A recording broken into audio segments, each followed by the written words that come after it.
Retro City Rampage began life as an NES homebrew project with the intent to parody the casual, wanton brutality that defines the open-world game. Now that it's finally seen release as a downloadable game after many years in the making, it's safe to say that it wears its inspiration on its sleeve. If you were alive and aware enough to absorb the pop culture of the Reagan and Clinton eras, prepare to be overwhelmed by Retro City Rampage's relentless barrage of in-jokes and references.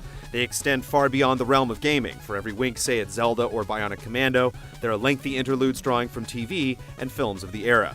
One particularly memorable sequence takes place in a gleefully aberrant rendition of Saved by the Bell's Bayside High School. The script, which is way bigger than you'd expect, is loaded equally with sly, snarky references and groan-inducing non-sequiturs, discharged at a mile a minute. Expect a bombardment of internet memes well past their use-by date, as well as some pointed critiques of the world of indie game development.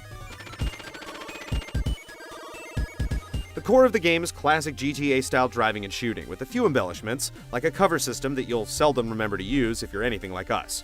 Not surprisingly, the concept still fundamentally works in the context of an 8-bit world. If you're equipped with the correct instruments of carnage, you can make the minutes fly by as you engage in wanton destruction, coping with increasingly potent responses from law enforcement.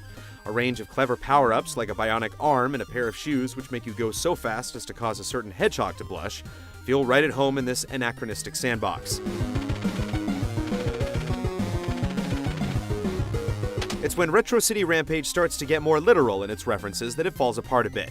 It's one thing to momentarily recall the thick-headed brutality of classic games, but in many specific cases, Retro City's controls just aren't up to the task. We won't give away any specifics, but precision platforming and driving that demands anything more than the ability to plow through hordes of bystanders is simply asking too much of its mechanics.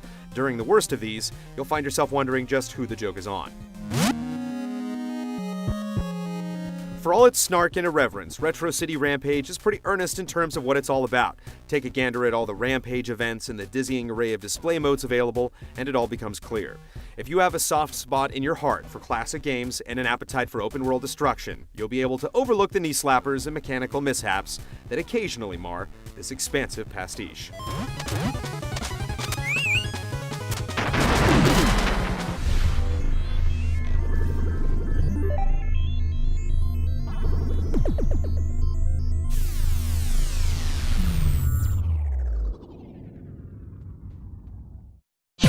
See this and other GT shows and game reviews on the GT Originals iOS app, available now on the App Store.